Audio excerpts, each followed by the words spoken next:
Hi guys, welcome to my channel. இன்றைக்கி நம்ம veg biryani என்னோடய ஸ்டைலில் எப்படி சமைக்கிறது பார்க்கலாம் வாங்க. அதுக்கு முதல்ல ஒரு க்ரீன் மசாலா பண்ணிக்கலாம். அதுக்கு ஒரு மிக்சர் ஜாரில் 1 இன்ச் இஞ்சி, 10 பல்லு பூண்டு, அரை டீஸ்பூன் சோம்பு, 6லேருந்து 7 பச்சை மிளகா, சிறிதளவு தேங்காய் துண்டுங்க.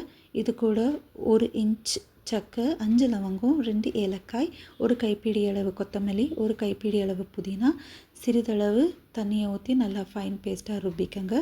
இப்போ ஒரு குக்கரில் 2 டேபிள் ஸ்பூன் எண்ணெய், அரை இன்ச் சக்கை, 1 லவங்கம், 2 பிரியாணி இலை, 2 மீடியம் சைஸ்டு வெங்காயத்தை போட்டு நல்லா வதக்கிக்கோங்க. வெங்காயம் நல்லா கோல்டன் ப்ரௌனாக ஆகணும். இப்போ நம்ம கிரைண்ட் பண்ண வச்ச பச்சை மசாலாவை இதுடன் சேர்த்து பச்சை வாசனை போகிற அளவுக்கு நல்லா வதக்கி விட்டுக்கோங்க. அது பச்சை வாசனை போய் நல்லா எண்ணெய் பிரியணும் இதுலேருந்து.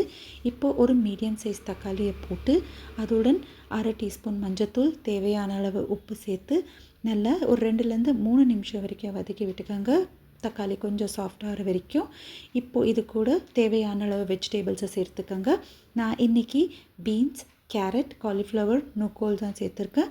நல்லா ஒரு 2லேருந்து 3 நிமிஷம் வரைக்கும் அந்த காய்கறிகளை அந்த மசாலா கூட மிக்ஸ் ஆகிற வரைக்கும் வதக்கி விட்டுக்கோங்க. இப்போது இது கூட 4 கிளாஸ் தண்ணியை சேர்த்துக்கோங்க. 2 கிளாஸ் ரைஸ்க்கு.